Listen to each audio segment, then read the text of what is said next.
Hello friends, Jennifer Pearson here, Thistle Gypsy, with the Ghetto Tarot, which I have done a walkthrough with before. I've done a review when I first got the deck, but I just spent the afternoon and early part of the evening.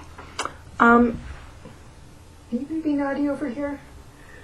I got a cat who wants attention. So I spent time trimming it and trimming the corners, the whole 9 yards. So I want to show what it looks like trimmed. And so here we go. So I'm just going to do a very quick walkthrough. And I have to say that I really, I still love this deck, and part of the reason I was motivated to go through the trial of trimming, I'm not somebody who likes to do that, is because I want to start using it. I want to start seeing what messages it gives, or, you know, I just, even as I trim, you know, part of the nice thing about trimming is you end up spending time with the cards, you know, kind of over and over again, the way I do trimming, and so it helps you connect with the deck to some extent, or see the ways that you could get deeper into a deck. And in the case of this deck, seeing the ways in which it departs, even though it's attempting to be a Rider-Waite-Smith clone, it's not quite, just because of the context. Which, for anybody who is not familiar, this is Haiti.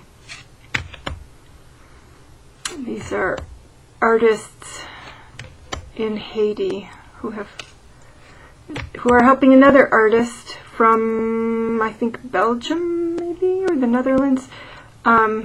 Anyway, she is the photographer. They have created the artworks that you see within the pictures, and I think they are the actors, the dramatists. So I'm loving the size of it. I'm loving the photographic, I don't know what you'd say, the photographic authenticity of just having, like, this is just an image. She doesn't put any words on it at all, and I love that. Same thing here. So all of the minors except for the aces have no writing on them whatsoever. The majors, the courts, and the aces have writing, and that's it.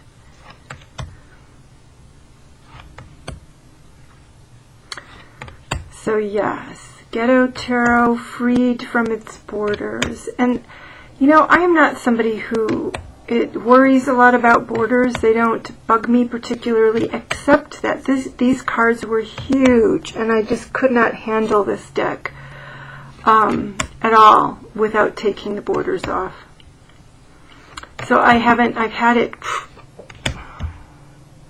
at least 6 months, if not more, and have hardly touched it because it was just too big, and I didn't want to go through the onerous process of trimming it. But I have overcome that today, and I'm so happy to have this now to actually work with.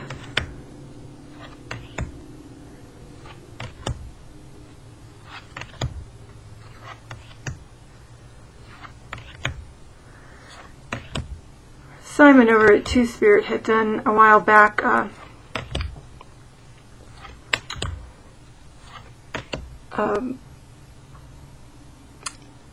tarot tag. I think it was a tarot tag, or he had done a video at any rate about,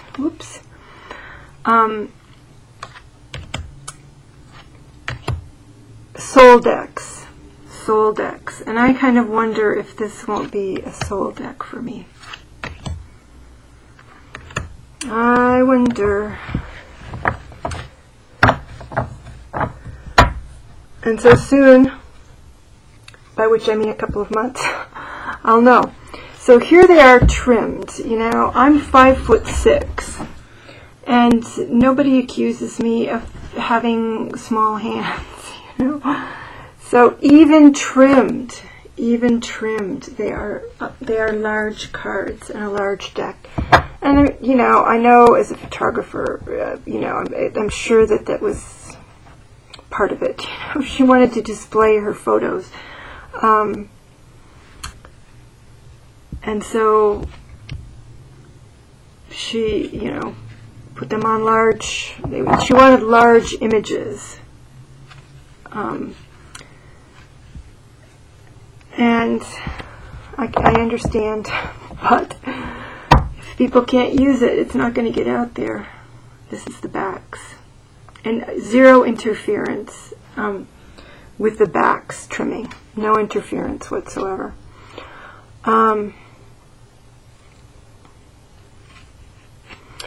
And so shuffling, you know, we can do a little bit, and I'm shuffling to not have reversals here.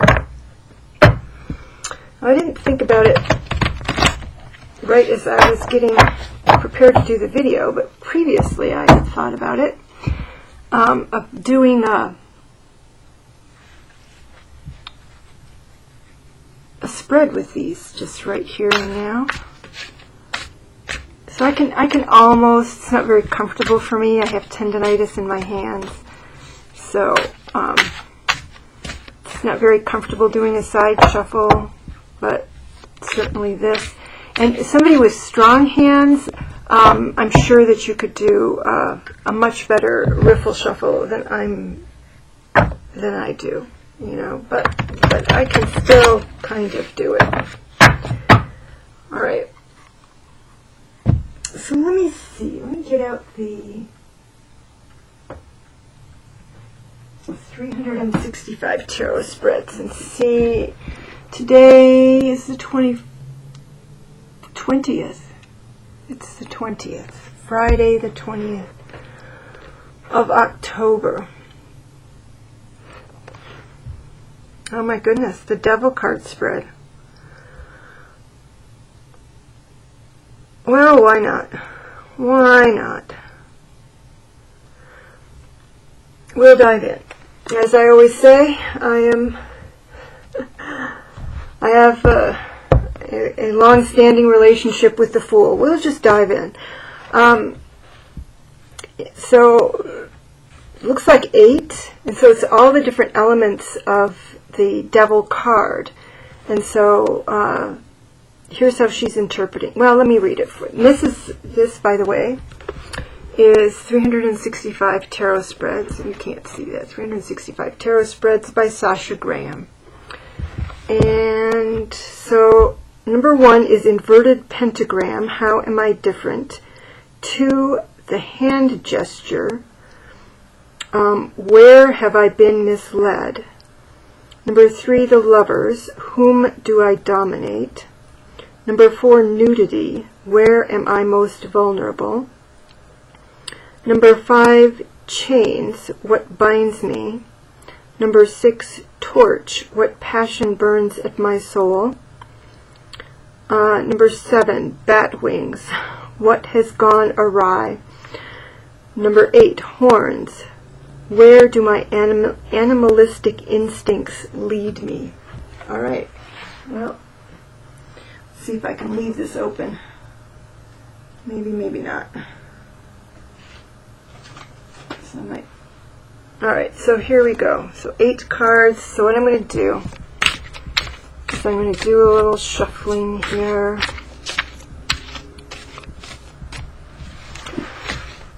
And while I shuffle and the book closes itself, I will say I had this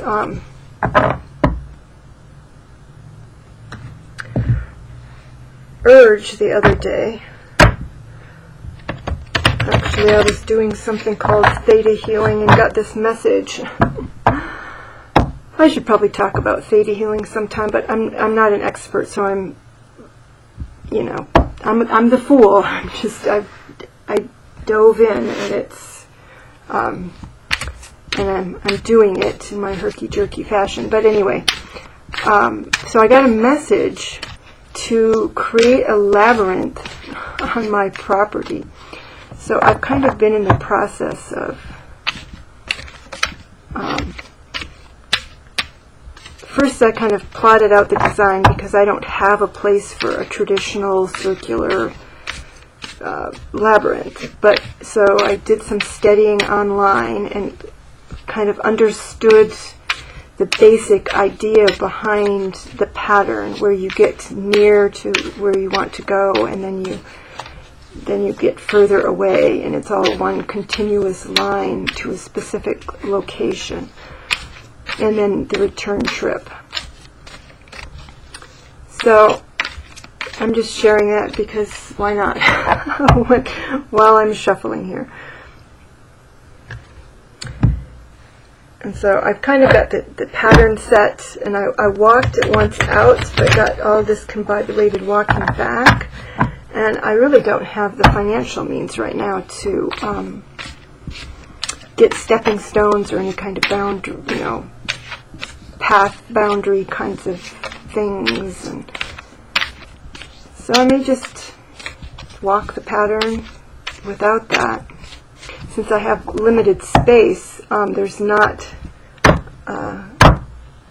there's not a lot of opportunity to do it incorrectly.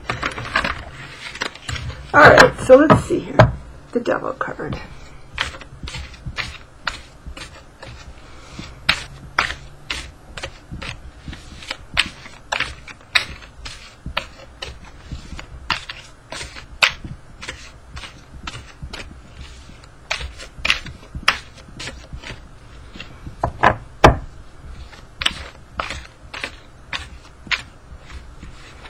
Here we go.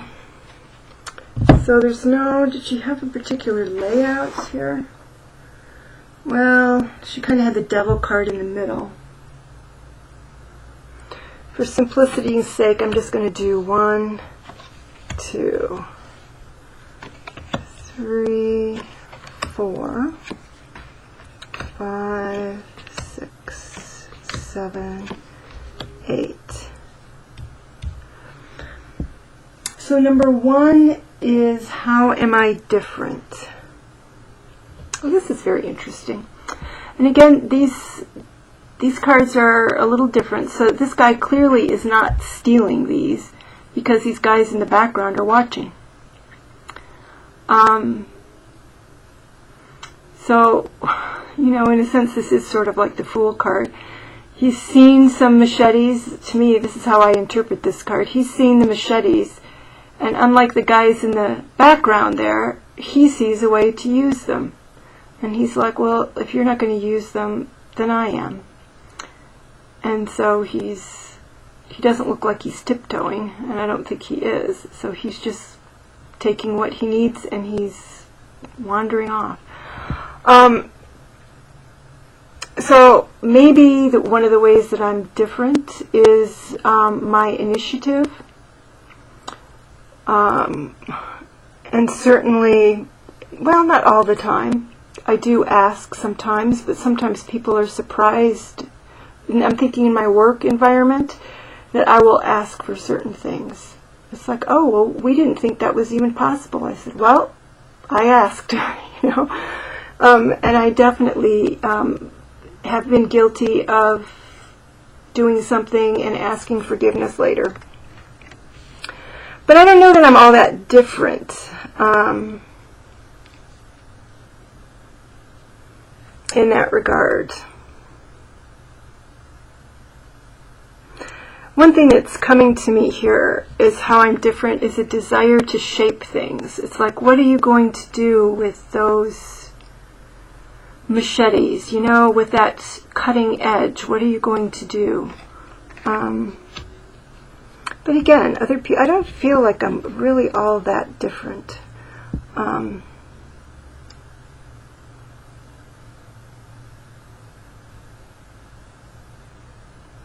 But it's interesting, I can just look at that card and think of all these different possibilities,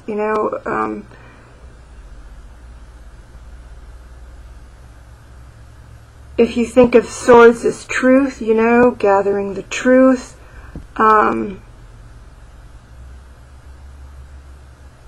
There's a lot of different ways I could identify with that card. But we're going to move on. Number 2. Where have I been misled? Misled. So we have the Two of Brooms, similar to the Two of Wands. That there's opportunity where maybe there isn't really opportunity. I don't feel like I've been misled. I do kind of own my decisions. But, you know, I don't feel like anybody has said, oh, hey, you need to do this, and then I realized later that it wasn't the opportunity that I thought. So I think this is more big picture, you know, my own, I see this as self-deception. Self-deception, seeing opportunities where they don't exist. I think that that is a way that I mislead myself.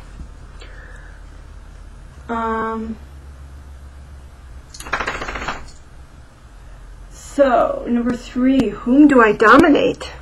The Hermit. To dominate the Hermit. Well, there is somebody that I can think of that this might be, you know, referring directly to. I identify very strongly with the Hermit. So who, well, you know, I could see that. That maybe I dominate the Hermit by forcing myself to be social, or thinking that I need to be more social. And not just allowing my hermitish nature to be. Just let it be. Just be the hermit that I am. And, you know, for the most part I am. I mean, I have my own house. I live alone. You know, a lot of my time when I'm not working I spend alone.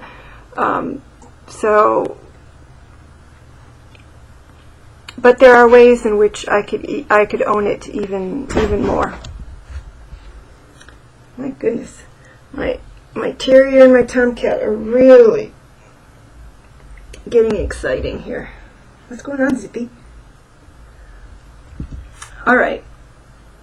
Number 4. Where am I most vulnerable? How funny. King of Brooms. Charisma. Look at that face. And again, I know who this is. In fact, the King of Wands, which is what this would be in a normal deck, came up for this person recently. So I have a weakness. Maybe I have a weakness for, well, character I'm thinking about, the actual living person. Well, of course, this is a living person too. The non-card person that I'm thinking about actually does not have what I would call charm, but he has magnetism.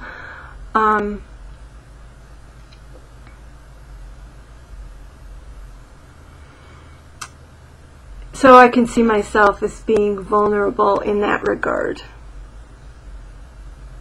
I'm looking at the little statue thingies there to see the figurines, to see if they speak to me at all about ways that I'm vulnerable. You know, with all the red and of course the flaming broom there, maybe vulnerable to passion, which is an interesting thought, because I would, you know, and I know people who've referred to me as being Spock-like, which of course is on the cool, colder side of things. And it's funny too that this particular deck, this particular broom is burning. It's on fire, and of course, the Devil card has, you know, a torch in it. So there you go. Vulnerable to passion, but so hermitish that I don't encounter. And I think that passion I'm talking about is physical passion. Alright, so what's the next? What binds me? What binds me? It's interesting to get a card that's about leaving for what binds me.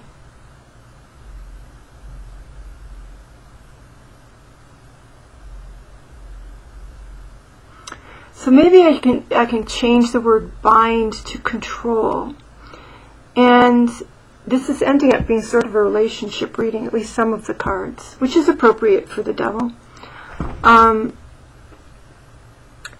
So I'm thinking that this is, controlled by a distaste for conflict, controlled by a desire to move on whenever conflict occurs, instead of kind of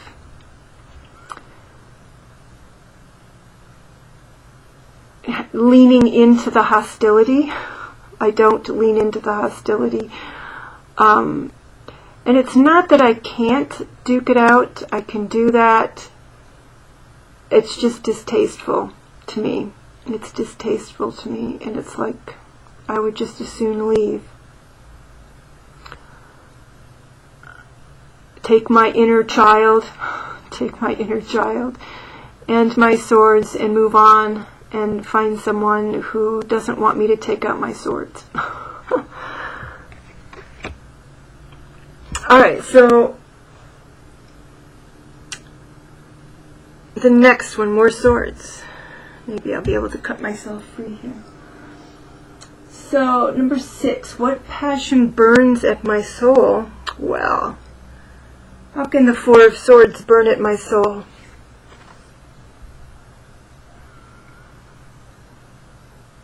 So this is actually supposed to represent the torch. What passion? Actually, I can get some stuff out of this, yeah. So what they call the lying meditation, the laying down meditation, which I will translate into shamanic practice. And we have that spiritual, I don't know if you'd call it a picture, sculpture, something like that up in the corner. That would normally represent the stained glass window of a church. Yeah. And I love peace. I love peace. So, but this I think is telling me that the passion that burns in my soul is maybe retreat, which is very true. I won't say meditation, but reflection, definitely. And the notion of a lying meditation in the sense of shamanic journeying. But I wouldn't call it a passion. But I wonder if this is intended, because really the devil is about things that are subconscious or under the surface. And so maybe it's something that I have not completely owned or am not completely aware of.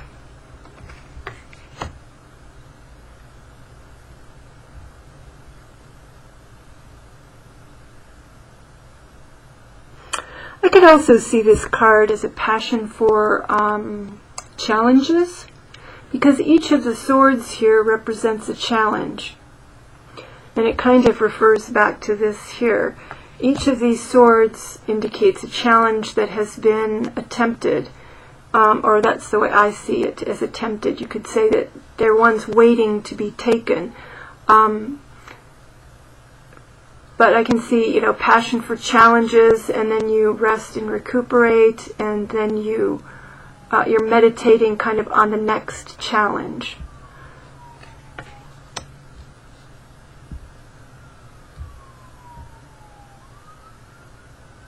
I love that there's fragile written on the crate that he's lying on. That's perfect. Alright, so what has gone awry? What has gone awry? The Queen of Brooms.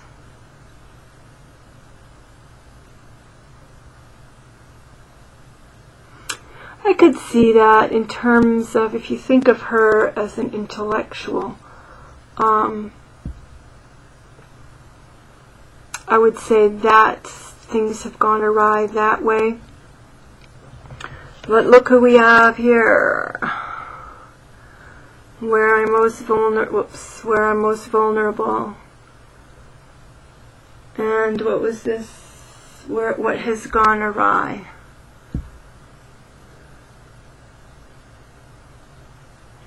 So I think that this is speaking to me.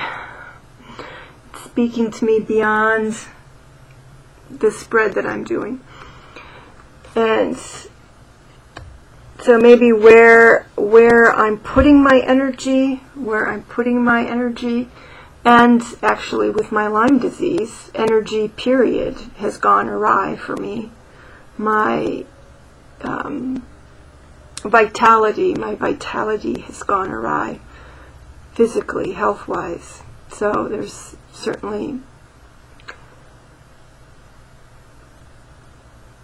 a health aspect there that could easily be read into that card. But I do see these two as potentially related, that maybe I'm going awry here, or maybe have in the past, in my vulnerability to a certain person. And the last one, where do my animalistic instincts lead me? It's funny, animalistic instincts. I see them in other places here, but I don't really see them in this card.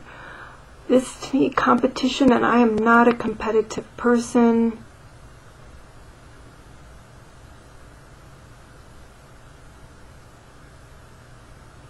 I need to be more competitive. I would get further in the world if I were, but I'm not. Something I have not been able to fake.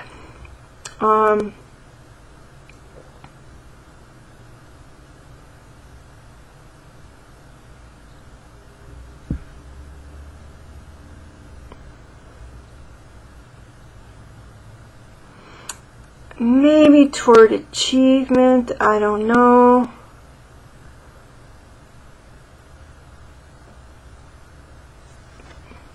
Okay, so if we're talking about animalistic, again, to me, you get back to challenges. And since if we look at this as wands, as passionate challenges, then we could get back to relationship issues. Where do my animalistic instincts lead me?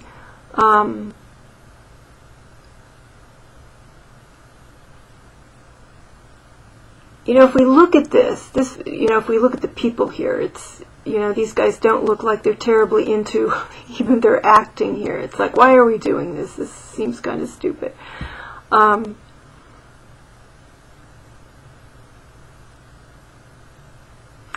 the traditional card is, I often call it the card of bickering, or it's about testing yourself with others who are peers. And so I could see that there's something in my animalistic nature that if we're looking at a relationship, that in that creates a desire for headbutting. I'm not an Aries and I'm not a Capricorn, but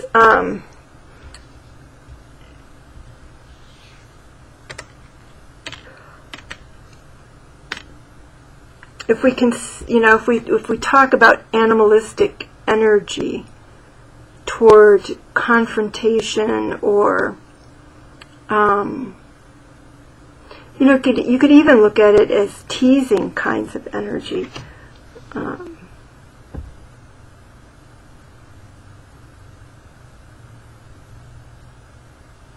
It's interesting. It's an interesting thing for me to think about.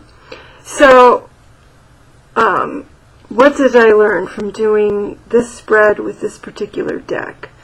I think in part that I've learned that this deck is going to give me the messages that it wants to give me, regardless of the spread. Because I think it's trying to convey other things. It's kind of like the deck has said, that's not really what I want to talk about. What I want to tell you about is this. And it's like, I want to talk to you about your relationship and what's going on there and what's affecting it. And so in this way, it might be again, it might be confirmation that this is something of a soul deck for me, because it's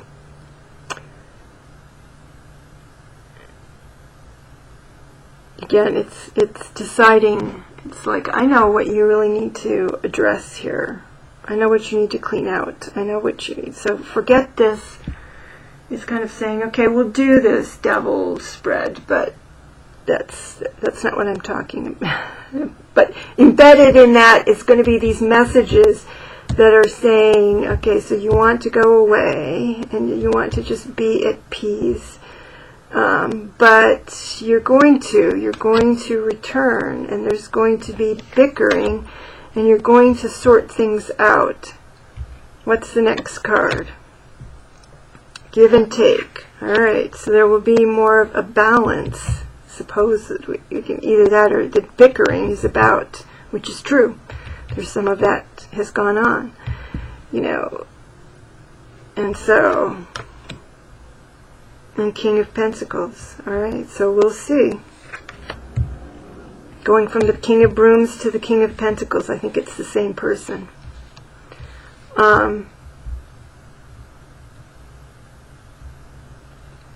And I think that the Hermit and the King of Brooms are the same person, and that there's a time for piecing out, which is where we're at, retreat and piecing out. But things will return. And there was some misleading sort of going on in the past.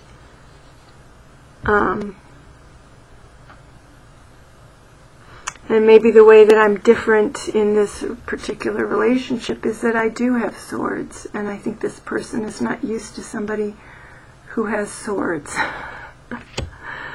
Someone, in other words, somebody who is able to argue and stand on their own and all of that kind of stuff. So yeah, I need to spend some time with my Ghetto Tarot. The maker of the deck said that, in Haiti, the word ghetto doesn't have a negative connotation. And I can't remember if it's maybe even part of the name of the art group who participated to create it, but for me, growing up in the United States, it does have a negative connotation, and the negative connotation is all over in the deck in terms of their situation. This is not, we're not looking at affluence here. So, but I feel like it needs a more positive name. I don't want to say I'm getting out the Ghetto Tarot. So I'm going to have to come up with another name for this deck. But I'm rambling. Papa Legba, maybe? But that doesn't sound right either. I'm going to have to come up with my own name, because I can't pretend personally that I have any particular relationship to Papa Legba.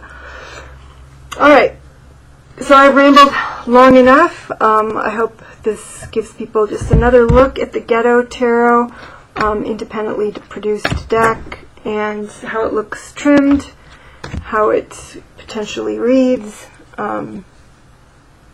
shuffles, etc. And don't be surprised if you see me using it more often now, doing various things on my channel. Take care. Bye-bye.